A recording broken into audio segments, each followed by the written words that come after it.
신약시대의 첫 오순절에 많은 사람들이 모인 공개적인 자리에서 공적으로 선언된 베드로 사도의 복음 강서를 듣고서 많은 유대인들이 양심의 가책을 받고 우리가 어찌할꼬 하고 살 길을 물었을 때 사도는 회개하고 예수 그리스도의 이름으로 세례를 받으라 권하고, 그러면 사죄와 성신을 선물로 받으리라 약속하였습니다.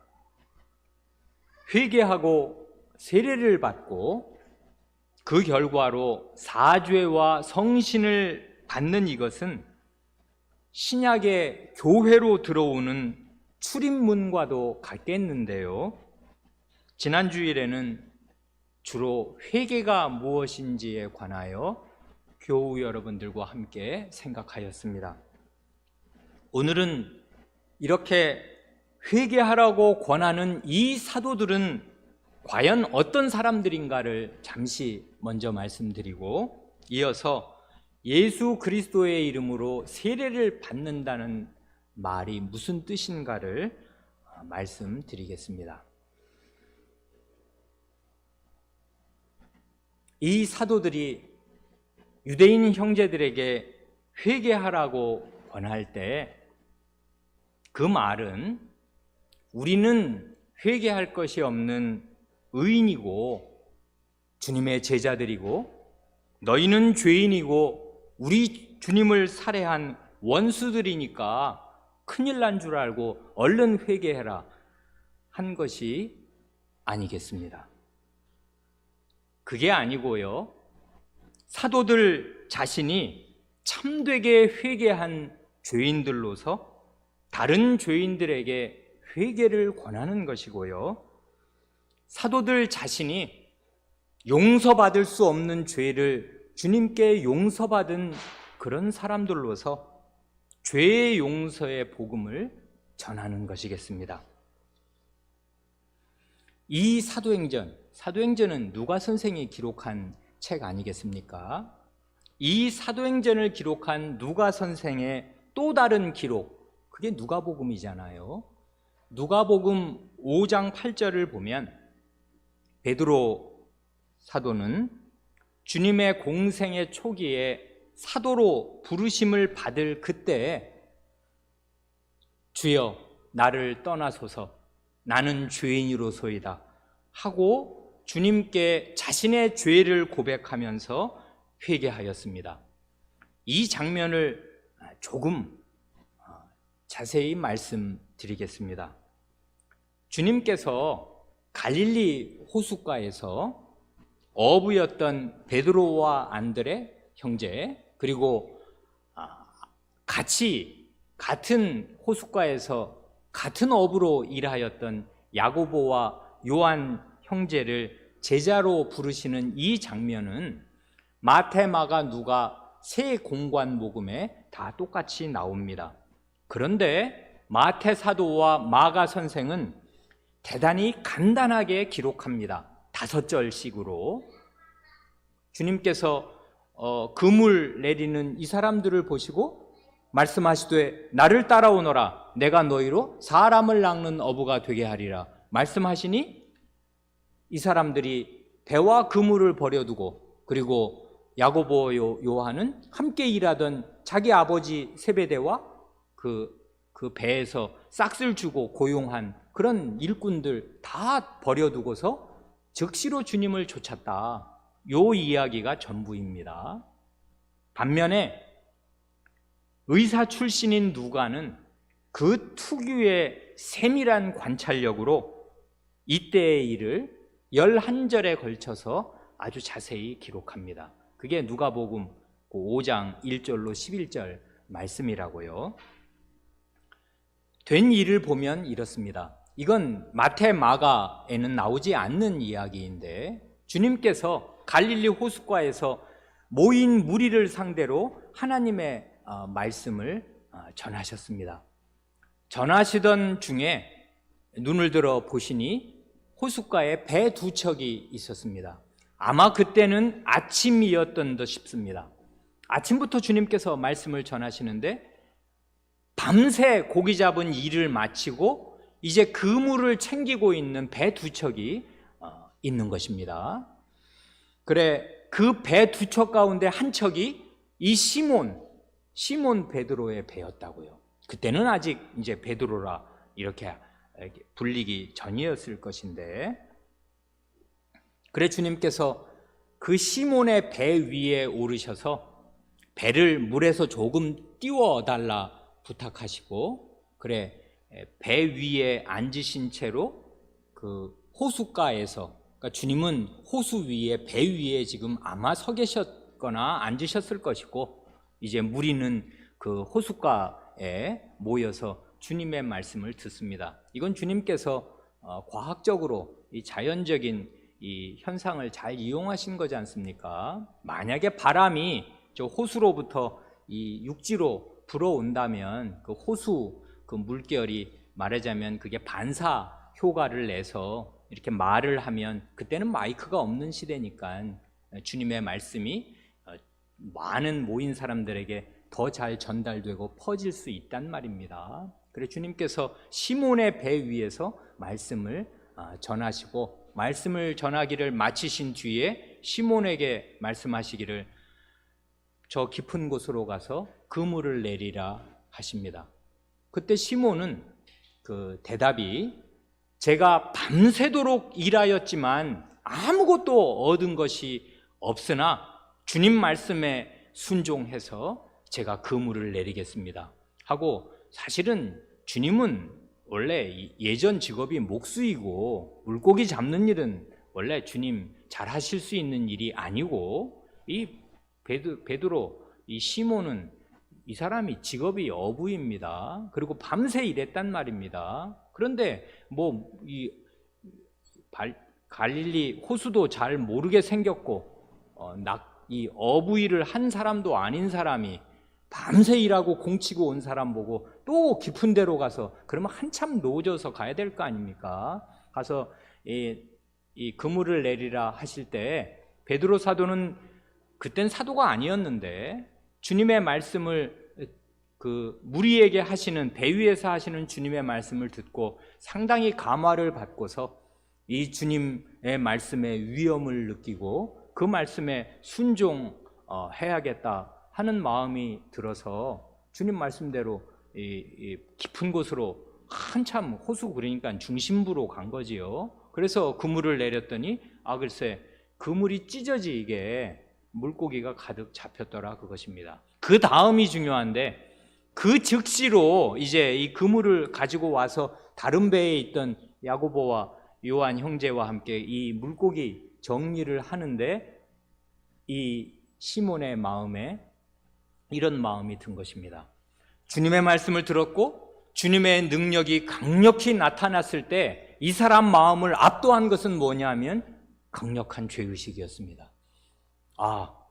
이 주님의 신성, 주님의 거룩하신 것, 하나님의 능력을 우리 사람이 맛보게 될 때 말씀의 능력과 그 말씀이 현실로 능력으로 작용하는 그런 자리에서 언제든지 죄인은 두려움을 느끼고 죄의식을 느낍니다. 그래 주님 앞에 엎드려서 한 말이 그 5장 8절의 말씀이라고요. 주여 나를 떠나소서 나는 죄인으로소이다. 내가 이 주님과 함께 있을 수가 없는, 주님을 가까이 모실 수가 없고 이렇게 붙어 있을 수가 없는 죄인이다, 두렵다 하고서 저를 떠나시라고, 저는 죄인이라고 하고 주님의 무릎 앞에 엎드려서 이렇게 자기 죄를 고하였습니다.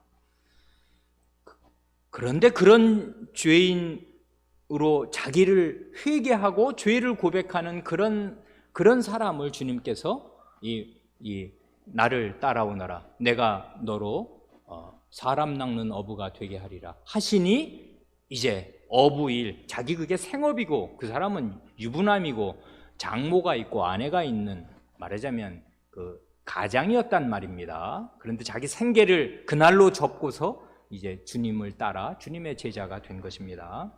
이처럼 중요한 요점은, 말씀드리고자 하는 요점은 시몬은 사도로 처음 부르심을 받을 그때부터 자기 죄를 고하고 회개하면서 주님을 따랐다, 그것입니다. 죄의식이 있었습니다. 회개하는 마음이 있었습니다. 그러나 그보다 훨씬 더 중요한 것은 이 회개, 사도로 부르심을 받는 그날 주님 앞에 바쳤던 그 죄의 고백과 회개는 그게 시작에 불과했다고요. 그걸 우리가 베드로의 생애, 이 하나님의 말씀을 읽으면 누구나 모르지 않습니다.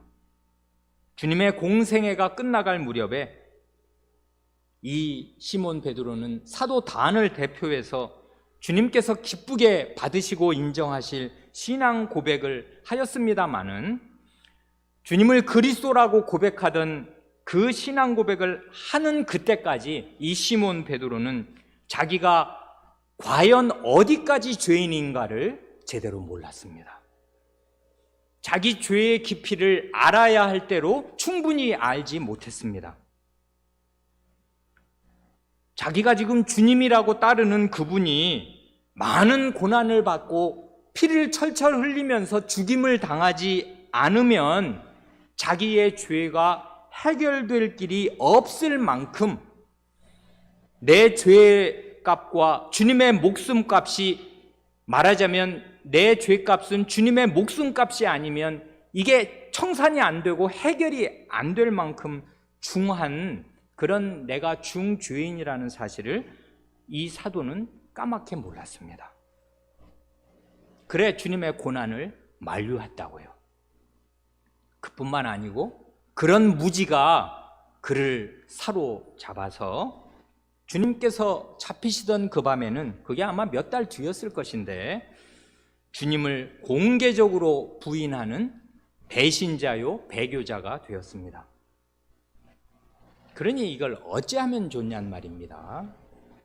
그런 지가 불과 이 오순절 때로부터 2달도 안 된 50일 전 이야기라고요. 바로 2달 전에 주님을 배신한 배교자가 된 것입니다. 베드로 한 사람만이 아니고요, 가룟 유다는 더 말할 것이 없고요, 실은 모든 사도가 주님 잡히시던 그날 밤에 다 주님을 버리고 달아났었습니다. 이런 배신자들을 부활하신 주님께서 찾아오시고 용서하시고 사도로 복권시켜 주셨기에 지금 이렇게 이스라엘 온 집을 상대로 하여서 회개하라고 회개의 복음, 용서의 복음을 전하는 것입니다. 결론은 회개와 사죄의 복음은 회개받고 사죄받은 죄인이 전하는 것입니다. 의인이 전하는 것이 아니라고요. 의인은 없으니 하나도 없습니다. 나중에 이 사도의 대열에 합류하게 된 청년 사울의 경우는 두말할 나위가 없습니다. 그는 순교자 스데반의 피를 흘린 살인자요, 교회의 원수요, 죄인의 괴수였습니다. 그런 그가 회개하고서 자기 동족 유대인과 하나님을 전혀 모르는 이방인을 상대로 하여서 회개의 복음을 전한 것입니다. 나 같은 죄인도 주님께서 받으시고 용서하셨으니 여러분의 죄도 능히 용서받을 것입니다 하는 그 사죄의 확신을 마음에 품고서, 그건 자기가 용서받은 죄인이니까 그 용서와 사죄를 자기는 받은 사실이 자기의 그 정수리에 넘치니까 확신을 가지고 사죄와 회개의 복음을 전한 것입니다.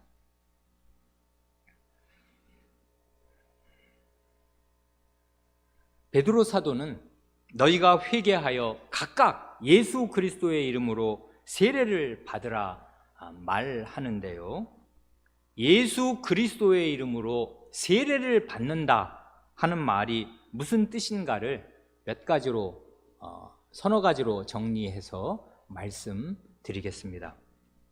지금 우리는 교회란 무엇인가 하는 큰 주제로 생각해 나가고 있는데요, 이 세례가 교회에 들어오는 실제적인 문이라 할 수 있겠습니다. 이 세례를, 회개와 세례를 제대로 이해하지 않고서는 교회가 무엇인지를 끝내 알 수 없을 것입니다. 첫째로, 회개는 두말할 것이 없이, 세례는 두말할 것이 없이 회개의 세례입니다. 회개와 세례가 딱 붙어 있다고요. 회개하고 세례를 받으라, 그렇게 지금 말하는 것 아니겠습니까? 지난주에 우리가 함께 생각한 대로 회개는 물론 마음으로 자기 죄를 시인하고 뉘우치고 그 죄를 슬퍼하고 미워하면서 마음과 행위로 그 죄에서 돌이켜 하나님께로 향하는 것, 그러니까 지정의가 다 수반되는 것이 회개이겠는데요, 특별히 하나님께로 향하는 그 실제의 발걸음으로서 세례를 받는 것입니다. 그런데 교회가 타락하면 회개 없는 공허한 세례를 베풀게 됩니다. 즉, 그가 자기 죄를 참되게 슬퍼하고 뉘우치면서 진정으로 회개하는가? 간단히 말해서 자기가 예수 그리스도를 죽인 범인이라는 사실을 참되게 시인하는가 하는 것을 확인하지 않고서 헛되이 세례를 베푸는 일도 없지 않습니다. 그러면 첫 단추가 잘못 끼워진 셈이고요, 그 다음에 그의 교회 생활이 다 헝클어지고 말 것입니다. 그것이 아니라 마음으로 참되게 회개하는 사람이 그 회개의 진정성을 세례라는 공적인 예식으로 입증하는 것입니다. 그러니까 마음의 회개와 이 공적인 예식인 세례가 함께 짝을 이루어서 함께 갑니다. 둘째로, 세례는 씻는 예식입니다. 세례의 세자는 그게 씻을 세자 아니겠습니까? 세례는 물로 씻는 예식입니다. 뭘 씻는가 하면 죄를 씻어내는 것입니다. 여기에 딜레마가 있다고요. 물로 몸에 묻은 더러운 때를 씻어낼 수는 있어도 마음과 영혼에 물든 죄를 물로 씻어낼 수는 없습니다. 아무리 강력한 세척액이 있어도 유한낙스 원액에 온몸을 담근다고 해도 사람의 죄는 눈곱만큼도 씻겨지지 않을 것입니다. 사람의 죄는 오직 예수 그리스도의 피, 예수 그리스도의 대속의 죽음으로만 씻어집니다. 그만큼 죄값이 크고 중하고 죄가 끔찍하기에 예수 그리스도의 목숨, 예수 그리스도의 죽음, 예수 그리스도의 그 붉은 피가 없이는, 하나님의 아드님의 죽음, 그것이 없이는 결단코 어떤 죄도 손톱만큼도 해결되지 못합니다. 그래서 사도가 지금 명백하게 요점을 제시할 때 세례를 받으라 하는데 예수 그리스도의 이름으로 세례를 받으라 하는 것입니다. 그렇다고 실제로 예수님의 말하자면 몸에서 십자가에서 떨어졌던 그 피를 어디서 받아다가 세례 받는 사람에게 뿌리는 게 아니란 말입니다. 그래, 실제 세례는 물로 베풀고 물로 씻는 예식, 형식을 갖춥니다마는 이 형식은 예수님께서 정하신 것이고 예수님께서 세례를 제정하셔서 세례를 주라 하셨을 때 이 물로 씻는 이 더러운 것을 씻어내는 요 형식을 예수님께서 차용하셔서 실제로 너희의 그 죄를 내가 내 피로 씻어준다 하는 사실을 확인시키시고 실증하시려고 이런 물로 씻는 예식을 제정하신 것입니다. 그래 여기 보면 그냥 세례를 받으라 하지 않고 예수 그리스도의 이름으로 세례를 받으라 할 때 결국 죄를 씻는 그 원천이 어디이며 죄를 씻는 그 핵심이 무엇인가를 이 사도는 잘 제시한 것입니다. 이걸 조금 다른 방식으로 말씀드릴 수도 있습니다. 셋째로 예수 그리스도의 이름으로 세례를 받는다 할 때 그 사실이 이 말을 처음 들었던 그때 그 사람들에게는 무슨 뜻이 되며 오늘 우리에게는 또 무슨 뜻이 되는 것이겠습니까? 그때 그 사람들은 누구입니까?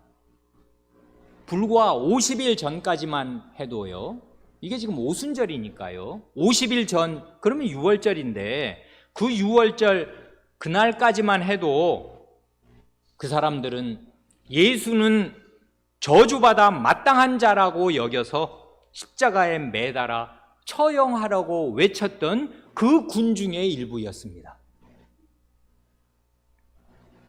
그런데 사람이 무슨 정신 이상이 된 것도 아니고요, 2달도 되지 않아서 이제 그 사형수의 제자로 살겠다고, 그 사형수가 하는 모든 말을 진리로 여기고 그의 말을 따르며 살겠다고 공개적으로 서약하는 거, 그게 세례라고요. 그걸 지금 요구하는 거라고요. 더구나 예수님을 처형한 그 주동 세력이 여전히 이 유대 사회의 실권을 장악하고서 예수님을 죽인 빌라도가 여전히 총독이요, 예수님을 죽인 대제사장과 바리새인들이 여전히 그 사회의 지도자들입니다. 그래 사회의 실권을 여전히 2달도 안 지난 때니까 그때와 똑같은 분위기에서 똑같이 실권을 잡고 있어서 누구든지 예수를 그리스도라고 공공연하게 말하면 가만두지 않고 감옥에 가두든지 전과자가 된단 말입니다. 그러든지 그 사회, 유대 사회에서 추방하는 때입니다. 그런 때에 그 예수를 그리스도로 믿는 사람으로 살겠다, 그렇게 믿는 집단의 일원으로 살겠다, 그로 인한 모든 피해는 내가 기꺼이 감수하겠다 하고 서약하는 것, 그게 예수 그리스도의 이름으로 받는 세례입니다. 그러니 이거는 작은 일이 아니라고요. 자기의 모든 것을 걸어야 합니다. 사도행전을 이제 3장, 4장, 5장, 6장을 읽어보세요. 어떻게 되는가? 이렇게 됩니다. 모든 걸 잃는다고요. 쫓겨납니다. 감옥에 갑니다. 대표자들이, 교회 대표자들이 감옥에 몇 번이나 투옥되고요. 그리고 집집마다 수탐을 해서 예수우쟁이들을 잡아들여서 감옥에 쳐넣는단 말입니다. 그러는 일들이 계속되는 때에 그 사형수, 2달 전 사형수 예수의 이름으로 세례를 받으라 하는 것입니다. 그러면 이게 오늘 우리에게는 어떤 뜻이 되는 것입니까? 오늘 우리가 받는 예수 그리스도의 이름으로 받는 세례의 의미도 마찬가지일 것입니다. 물론 지금 우리 한국 사회는 예수님을 그리스도로 믿는다고 해서 잡아가는 사회는 아닙니다. 그러나 예수님을 주와 구주로 믿고서 그 믿음대로 주님의 모든 말씀에 순종하고 살면 이 세상에서 손해보는 일이 너무나 많이 있고요, 그 큰 희생을 기꺼이 감수하지 않을 수 없습니다. 세례는 그렇게 하겠다는 맹세요 서약입니다. 그게 아니면 세례가 아니라고요. 이걸 히브리서 11장의 언어로 하면 모세처럼 그리스도를 위하여 받는 능욕을 애굽의 모든 보화보다 더 큰 재물로, 더 큰 보물로 여기는 그것입니다. 모세는 그랬는지 모르겠다. 그러겠지만 똑같은 말, 그 그리스도의 능욕, 그리스도의 모욕, 그리스도의 욕됨, 그 말을, 똑같은 말을 우리 자신에게 적용해서 이걸 히브리서 13장의 언어로 하면 그리스도의 능욕을 지고 영문 밖으로 그에게, 그리스도에게 나아가는 그것입니다. 이게 세례라고요. 영문 밖으로, 진영 밖으로, 성문 밖으로, 말하자면 주류사회 밖으로 스스로 비주류가 되는 것입니다. 주류사회에서 축출되는 거라고요. 손해를 보는 거라고요. 다른 사람 멀쩡히 다 잘 살고 있는데 나는 그렇게 살 수가 없는 것입니다. 왜 그러냐면 하나님 말씀 다 순종해 보세요. 우리 사회에서 잘 살 수가 있나? 세금 다 내고 다 잘 살 수가 있나?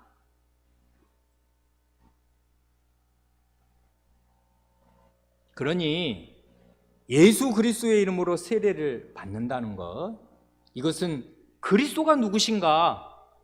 그것을 확고히 믿고서 이 세상 모든 것을 얻는 것보다 그리스도를 얻는 것이 내게 훨씬 더 나은 것이다 하고서 세상을 포기하고 그리스도를 얻는 것, 그 길을 선택하기로 서약하는 것, 그게 그리스도의 이름으로 세례를 받는다는 말의 뜻입니다.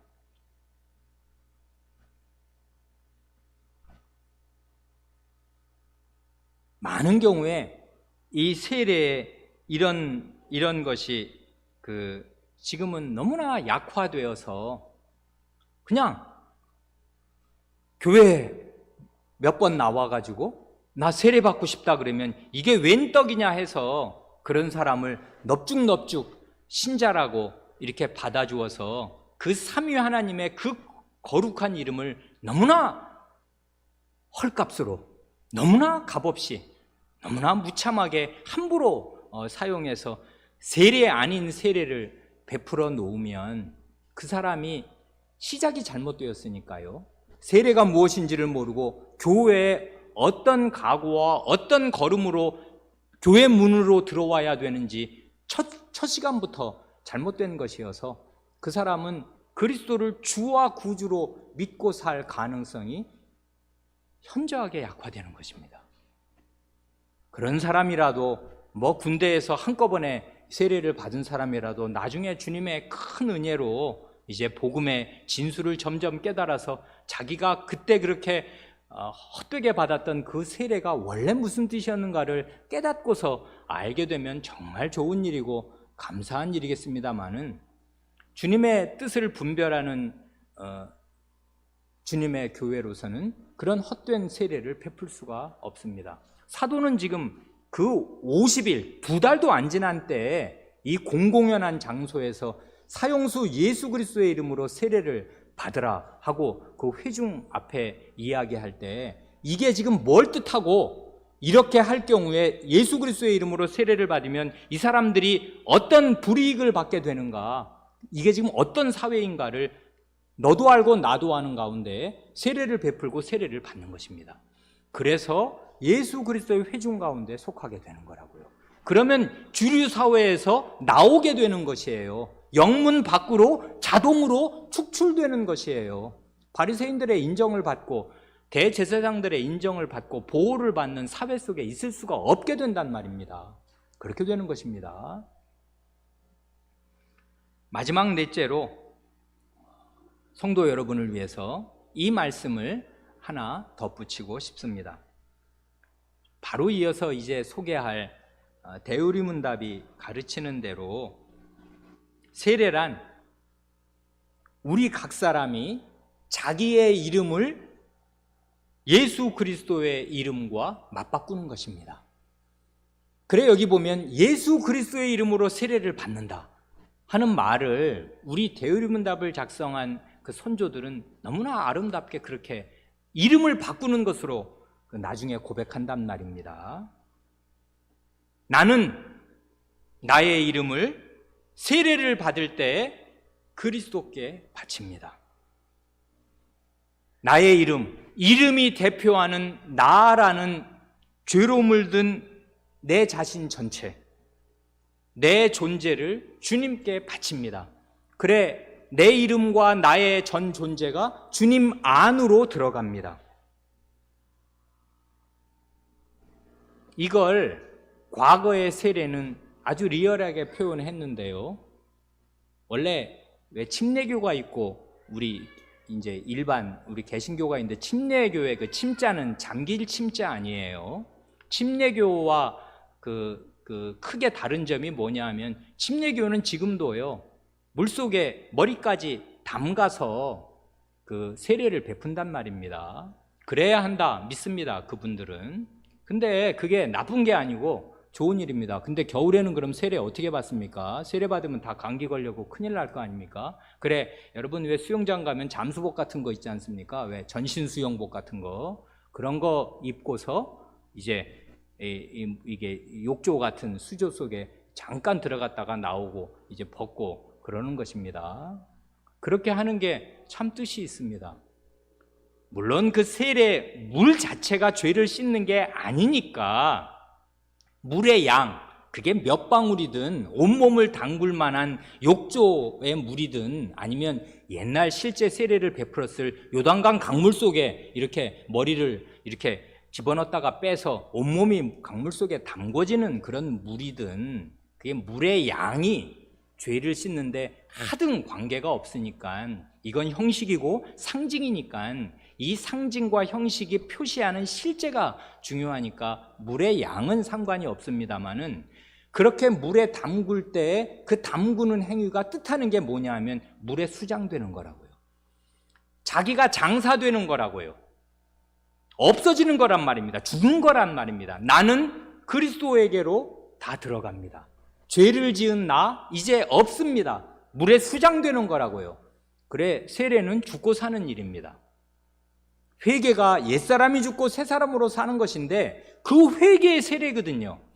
그래, 세례 자체가 뜻하는 것이 나는 내 전 존재는 그리스도께로 들어갑니다. 나는 없어진다고요. 나는 수장됩니다. 그러면 어떻게 되냐 하면 나를 전체를 자기 안으로 받으신 그리스도께서 이제 그리스도의 이름을 나에게 주십니다. 그래, 나는 이제 세례를 받음으로써 그리스도 자신, 그리스도의 전부, 그리스도의 존재, 그리스도의 이름을 받은 사람이 됩니다. 이걸 단 한마디로 하면 세례를 받음으로써 그리스도인이 되는 거라고요. 그리스도의 사람.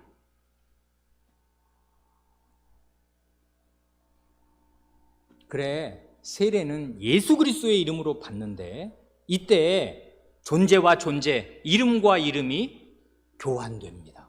나는 그리스도에게로, 그리스도는 내게로. 내 이름은 그리스도께로, 그리스도의 이름은 나에게로. 그래서 그리스도의 이름을 내가 덮어 쓰게 된다고요. 나는 그리스도의 것이고 그리스도의 사람이며 그리스도인입니다. 이게 나의 새로운 정체성입니다. 세례받은 나의 정체성은 그리스도와 뗄 수 없어요. 그게 떨어지는 순간 어떻게 되는 것입니까? 그리스도인에서 그리스도와 인이 떨어지면 어떻게 돼요? 죄인, 그리스도는 따로 계시고 그 죄인 나만 남을 것입니다. 그러면 그 죄인이 갈 곳이 어디입니까? 없다고요, 갈 곳이. 그래서 세례받으면 그리스도인이 되고 그리스도의 존재와 그리스도의 사역과 그리스도의 은혜 전체가 나를 감싸는 그 안에만 있기로 서약하는 것. 그리스도만으로 살겠다고 서약하는 것. 그리스도인으로 살겠다고 서약하는 것. 그게 세례입니다. 이걸 세례, 그건 물론 교회 안으로 들어오는 입문이요, 첫 번째 절차요. 그리고 그게 과거에, 우리에게는 과거에 그 연세 많이 드신 분은 내가 세례 언제 받았지? 그 교족부에 적어내라고 하면은 날짜도 생각이 안 나고 연도도 생각이 안 난다는 거 아닙니까? 아니 30년 전에 받았는데 그게 날짜가 생각날 일이 있나요? 그래, 언제더라? 그때. 그래서 교족부에 자기 세례받은 날짜 못 적어내신 분들도 꽤 있습니다. 기억이 안 난 과거의 일입니다. 그래, 이미 떼고 지나온 것 같습니다. 세례를 이미 지난 과거의 일로만 생각하시지 않도록 대우리문답에서 세례를 어떻게 고백하는가, 그것을 낭독하고 말씀을 마치겠습니다. 우리 교회가 지난 4년 동안 힘써 함께 고백하면서 배웠던 웨스트민스터 대우리문답 165문과 167문을 우리 성도 여러분과 함께 생각하려고 하는데요. 165문은 세례가 무엇입니까? 간단하게 묻고 굉장히 풍부하게 충실하게 이렇게 답합니다. 세례는 그리스도께서 제정하신 신약의 성례인데, 물로 씻어 아버지와 아들과 성신의 이름 안으로 연합시키는 이 성례는 그리스도 안으로 접붙여짐과 그리스도의 피로 죄사함과 그분의 성신으로 거듭남과 양자 삼으심과 영생에 이르는 부활을 표시하고 인칩니다. 이로써 세례받은 사람은 보이는 교회에 속하도록 엄숙히 허락받고 전적으로 오직 주님의 것이 되겠다고 공적으로 밝히 서약하게 됩니다. 이렇게 고백하거든요. 한 가지 말씀을 덧붙이고 싶습니다. 주님의 마태복음 28장 18절로 20절의 그 대위임령의 말씀, 우리의 마음과 뇌리에 언제든지 살아 있지 않습니까? 하늘과 땅의 모든 권세를 내게 주셨으니 그러므로 너희는 가서 모든 족속으로 제자를 삼아 아버지와 아들과 성신의 한 이름 안으로 연합되는 세례를 주고 내가 너에게 분부한 모든 것을 가르쳐 지키게 하라. 볼지어다 내가 세상 끝날까지 너희와 항상 함께 있으리라 할 때요. 이거 언제 하신 말씀입니까? 승천하시기 직전에 하신 말씀이라고요. 부활하시고 40일 6월절 날 돌아가셨지요. 사흘날에 부활하셨지요. 그리고 40일을 계셨습니다. 그럼 6월절부터 한 43일 날짜로 한 43일 지났지 않습니까? 그러고 나서 50일째가 6월절이니까 지금 요 50일째가 오순절이니까 오순절을 기점으로 역산하면요, 예수님이 요 말씀하실 때 일주일도 안 지난 것입니다. 그렇지 않습니까? 열흘, 일주일 되기도 전에 주님께서 하늘로 오르시기 직전에 말씀하신 얘기가 뭐냐면 아버지와 아들과 성신의 이름 안으로 세례를 베풀어라. 그렇게 말씀하셨단 말입니다. 그래서 세례는 성부와 성자와 성신의 한 이름 안으로 연합되는 세례입니다. 아니 이렇게 명명백백하게 정말 잊을 수 없는 너무나 중요한 대위임령을 하셨는데, 아니 베드로 사도는 열흘도 안 지난 오순절에 공개 석상에서 성부와 성자와 성신의 이름으로 세례를 받으라 하지 않고 왜 주 예수 그리스도의 이름으로 세례를 받으라고, 왜 성부는 빼버리고 성신은 왜 뺀 것입니까? 왜 그랬겠습니까? 초점을 분명하게 한 거라고요. 세례는 삼위 하나님의 이름으로 받는 것인데 주 예수 그리스도를 바르게 알고 그분의 피로 죄 씻음 받고 그분의 이름에 연합함으로써 삼위 하나님과 연합되는 것입니다. 삼위 하나님, 성삼위를 아는 열쇠가 주 예수 그리스도께 있어요. 그냥 하나님의 이름으로 세례를 받으라 그러면 유대인들은요 아무 느낌도 없을 것입니다. 그래서 오늘 우리가 마가복음 읽은 거 아닙니까? 마가복음 1장에 회개의 세례를 거의 전 유대인들, 회개한 유대인들이 받았습니다. 그 사람들 다 세례 받은 사람들이라고. 요한의 세례를 받았단 말입니다. 요한의 세례. 자기 죄, 하나님의 말씀 읽은 사람들은 다 양심의 가책을 느껴요. 그래서 회개한다고요. 그러나 주 예수 그리스도의 이름으로, 그 주 예수 그리스도가 누군데요? 이제까지 우리가 생각해온 그 주 예수 그리스도입니다. 십자가에 달려 죽으신 그 예수 그리스도, 그분을 주와 구주로 믿고 따르고 살겠다고 할 때, 그럴 때 비로소 성부 하나님도 바르게 보이고 그 주 예수 그리스도께서 승천하셔서 직접 내려주신 성신 하나님도 바르게 알게 됩니다. 그래, 삼위 하나님을 이해하고 깨닫고 경험하는 참된 열쇠와 관문이 예수 그리스도라고요. 그래서 세례는 삼위 하나님으로의 이름 안으로 연합되는 세례이고, 그러니까 삼위 하나님의 이름으로 받는다 해도 맞지만, 베드로 사도는 이날 이 사람들에게 요점을 명확하게 하기 위해서 주 예수 그리스도의 이름으로, 예수 그리스도의 이름으로 세례를 받으라 한 것입니다. 그러니 예수 그리스도의 이름으로 세례를 받는 것이 대단히 중요해서 여기에 이렇게 지금 말하지 않습니까? 아버지와 아들과 성신의 이름 안으로 연합시키는 이 성례는 뭐뭐뭐뭐를 뜻한다 그러는데, 처음 두 가지가 예수 그리스도입니다. 그런데 아주 의미심장하게 그리스도의 피로 죄사함보다 먼저 뭘 말하냐면 그리스도 안으로 접붙여짐을 말해요. 세례는 그리스도와의 연합이라고요. 그리스도, 나무가 접붙여지는 거 다 아시지 않습니까? 그러면 생명을, 수액을 이제 공급받아서 나무와 환몸이 되는 거잖아요. 다른 가지가 나무 접붙이는 거 아시지요? 그리스도 안으로 접붙여지는 것입니다. 이름과 이름을 주고받는 것이거든요. 존재와 존재의 맞바꿈입니다. 내 존재가 그리스도 안으로 들어가고 그리스도의 존재가 내 안으로 들어오는 거, 그게 세례라고요. 접붙여지는 거, 생명의 연합. 그래, 죄사함을 받으려면 그리스도와 연합되고 그리스도와 한 몸이 되어야 죄사함 받습니다. 많은 사람들이 이걸 오해하기 때문에 예수 믿으면 모든 죄 없어진다 생각하고서 그리스도와 연합되는 것은 떨어뜨려 놓고 그리스도 안에서 살지 않아도 죄사함이 있는 것처럼 생각합니다. 그런 죄사함은 없다고요.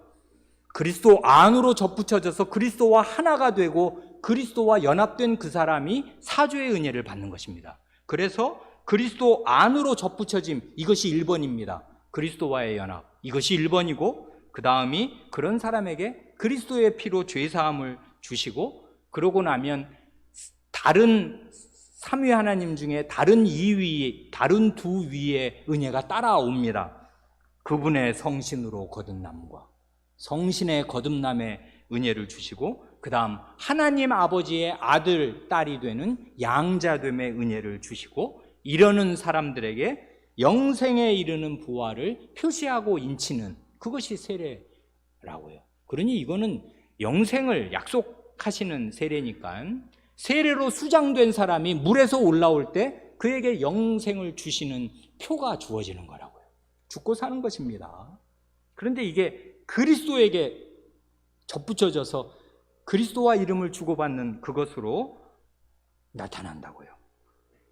그런데 여기 아주 대우리분답의 뛰어난 점은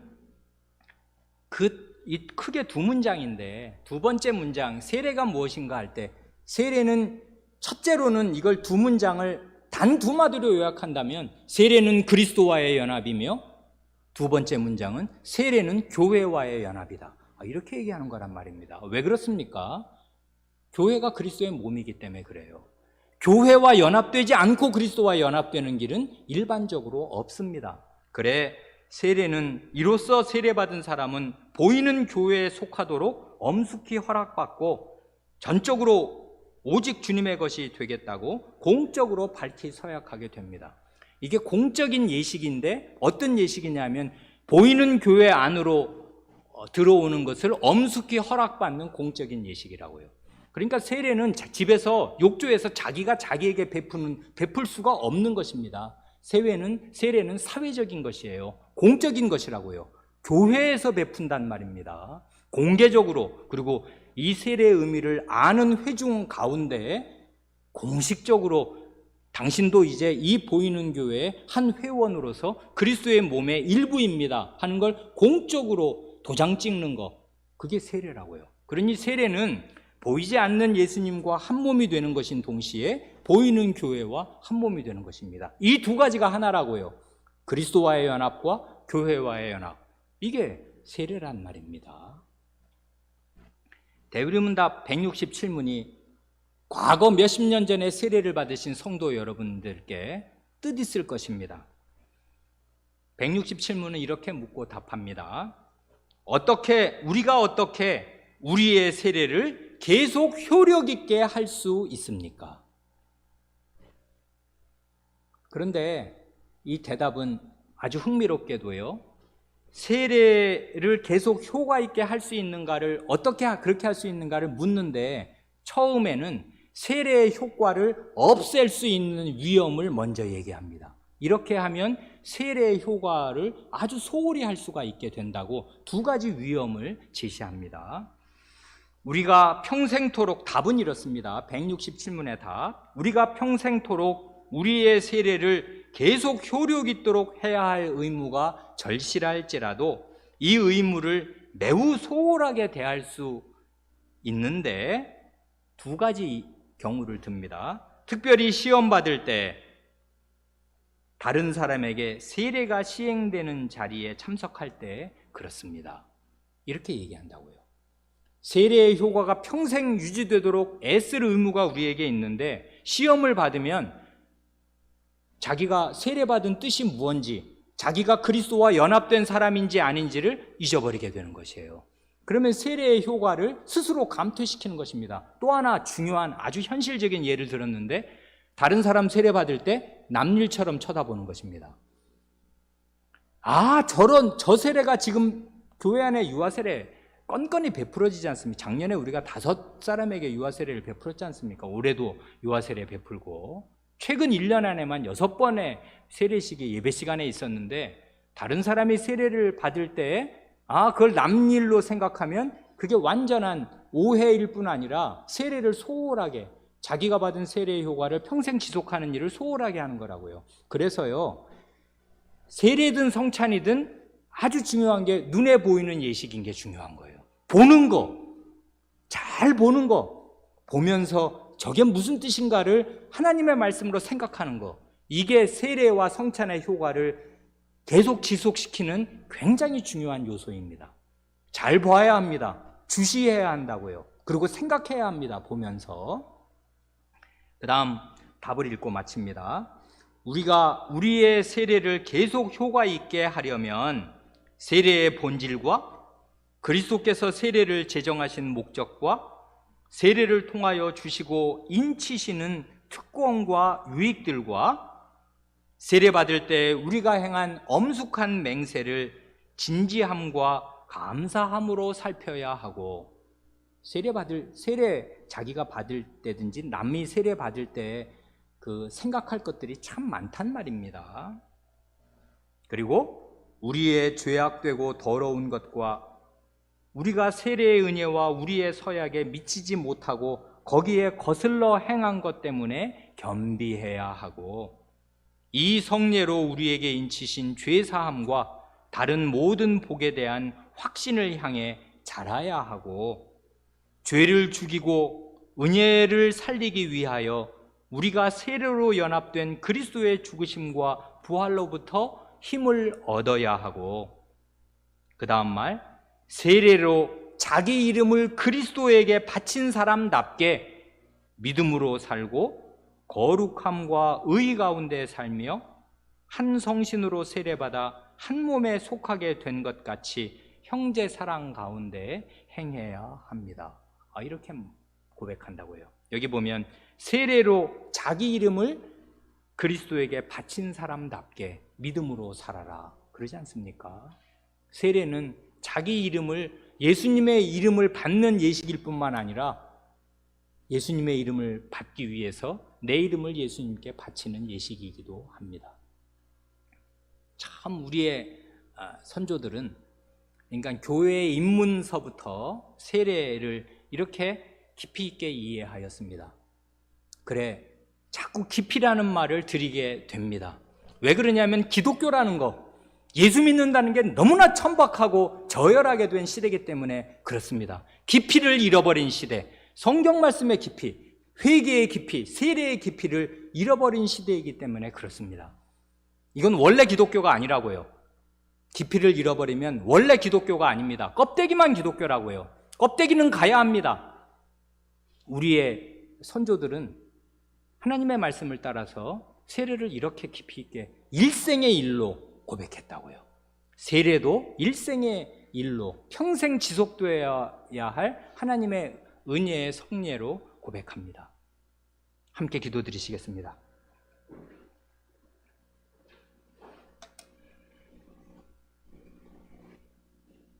하나님 아버지, 신약시대의 교회가 처음 출범하던 그때 오순절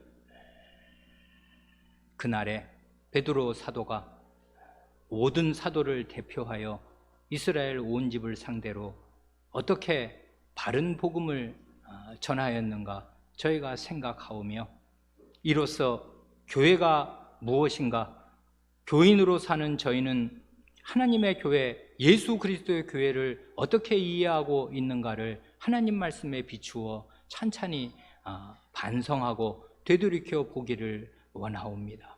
주님, 저희가 다 각각 회개하고 예수 그리스도의 이름으로 세례를 받은 사람이요, 세례를 받아야 할 사람들인데, 세례받은 뜻이 무엇인지 저희에게 살깊게 깊이 있게 깨우쳐 주셔서 자신의 이름을 그리스도에게 드리고 그리스도의 이름을 받은 사람으로 참되게 살 수 있게 하여 주시기를 구합니다.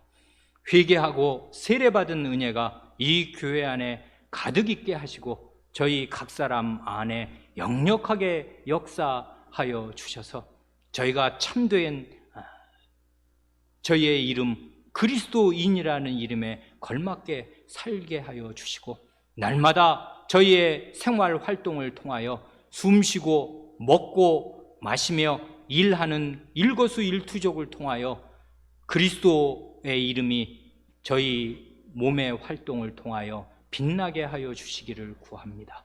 그리하여 세례받은 보람이 저희의 생활과 마음과 찬송에서 역력하게 더욱더 나타나게 하여 주시기를 구합니다. 특별히 저희의 온 교회 생활에서 세례 교인들이 가득한 이 교회 안에 세례의 보람과 은혜가 점점 더 역력하게 나타나게 하여 주시기를 구합니다. 우리 구주 예수님의 이름으로 기도합니다. 아멘.